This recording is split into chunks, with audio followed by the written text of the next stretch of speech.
It's the Jim and Terry Show coming to you from the bunker in Bob Cajun. No missiles flying. I'm up on the roof regularly with my binoculars. I'm looking high and I'm looking low. I haven't got some night vision glasses yet. I was thinking of that. Maybe I should go and get a pair. Do you have any survival stuff? Did you build a bunker in your backyard yet? Oh, no. You're not going to. I think I bought night vision goggles for a girlfriend once, just to see all the deer and crap in her backyard.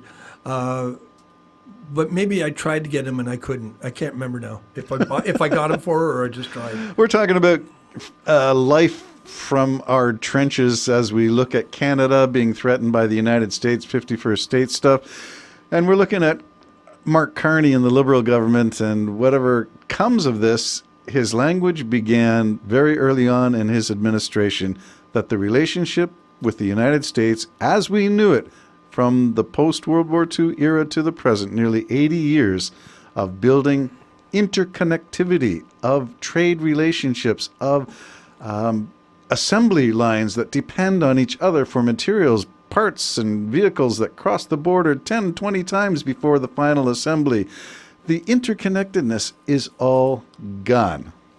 Yeah, and I like Carney. I like how he presented it as a fracture, and it's not going to go back. And I hope it doesn't go back, because followers of Polyev, if you want you want to kiss the proverbial ring of the dictator to the south, he'll turn on you again.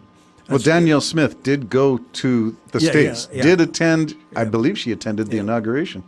Yeah, so what you need, I agree with Carney when he's talking to the rest of the middle powers, that he's saying, look, you're going to be submissive.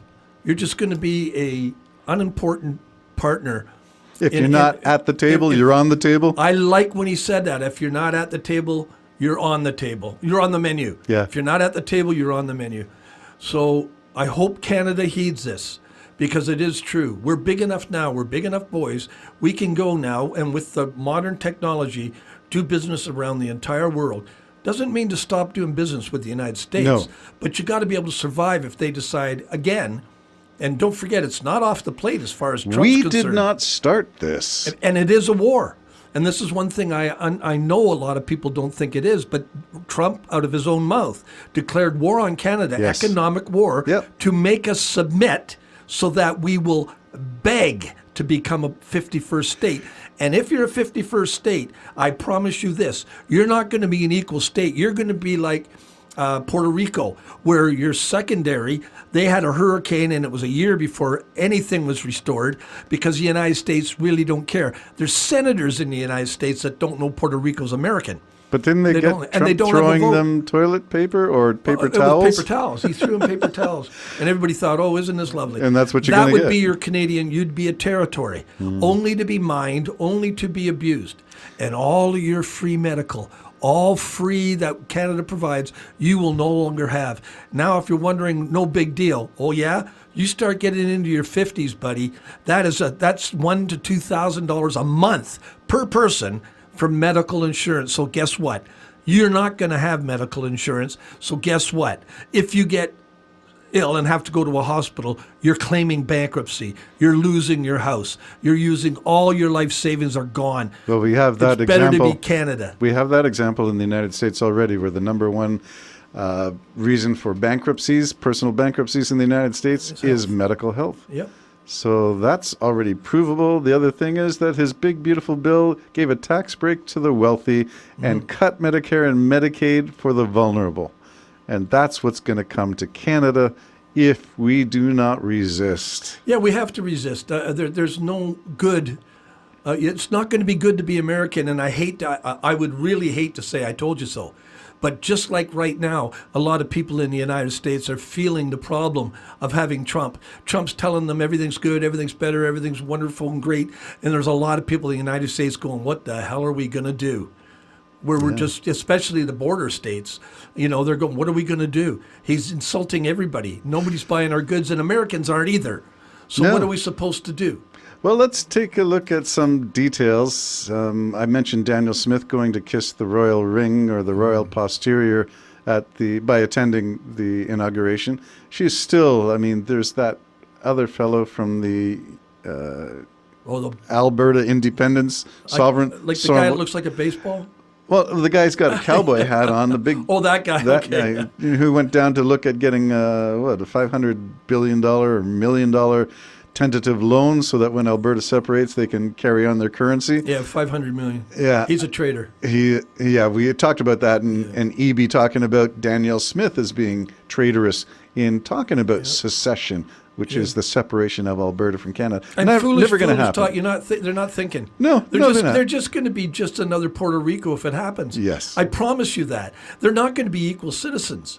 So here you have Carney trying to deal with what you called yahoos in the West, the people who think that they're going to take their CPP out of the Canadian pension plan, who are going to claim that they are autonomous and they have their own province to control independently, not realizing it's never going to happen. It's impossible, given the Constitution that we have, for them to do this unilaterally. There's a process and a mechanism. Don't tell them that, because they don't want to know. They just feel aggrieved. We don't like Canada. We don't like Ottawa. We feel victimized by every policy that the feds come, including the vaccines. Okay, now you provinces, compared to the United States just below you on your border, how many major cities in the United States are on the border up in the northern plains there? How many? Oh, that would be none. The most populated area is Canada, Edmonton and Calgary. Calgary. That's populated. South of the border, there is no population, almost none. No. So just think about that. That's what you want to become. That's what you want to become. Canada allowed you to build major cities, where in the United States, that place is ignored.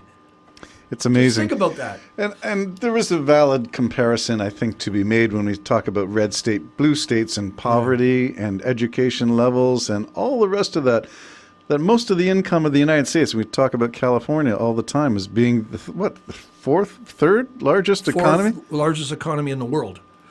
So Texas is like sixth or something too. Yeah, so that's a red state, but there was an election, a by-election there, and so it looks like Texas might be up for grabs in terms of whether it's going to swing blue or become a purple state, not a red state anymore. So there's kind of interesting stuff developing. But I want to go back to Canada and Carney and talk about Canada's energy, he said superpower. Mm-hmm. So I'm wondering to what extent that is already in play, given that he's returned from an East Asian tour, talking to South Korea, talking to India, talking to Australia at this point, and now we have Australia linking in, and I saw one article claiming that if Canada and Australia work together militarily, they would be a force to be reckoned with. Yeah. And this is what Carney's trying to do. I don't understand how people can't just give the guy a break and let him run a little bit with these things, always doing nothing. He's all over the world. What do you think he's doing that for? You think he's on vacation? He's greeting business people, and he's greeting leaders, and he's trying to create. He's trying to tell them, we're not American, we're not United States, we're Canada. We're going to be a faithful, reliable partner forever. And the thing is, not forever, but as best we can see. And companies are thinking of investing in Canada, becoming partners. It's not because we are honorable. We are a democracy, reliable, steadfast, predictable, and investors love to know there is stability for their investment. And we're not arrogant in our business or our leadership. We're not arrogant. We were okay being the little brother, or the cousin to the United States. It would likely have rolled on. It would have rolled on until Trump said, "You're just a little nut." And what do you say? Canada has nothing we want. Yeah, leave nothing. us alone then. Canada depends on, their only existence is because of us. This is the talk we're hearing from them. Other countries in the world are going to hear on an equal basis. You can build here. Let's partner in this. You'll benefit greatly out of this. And they're going to do it. Mark my words. They're going to do it. These agreements are going to come in and fast. There is reason to hope.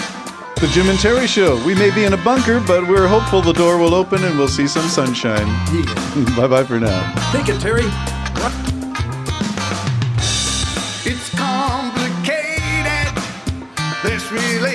relationship I have with my moment.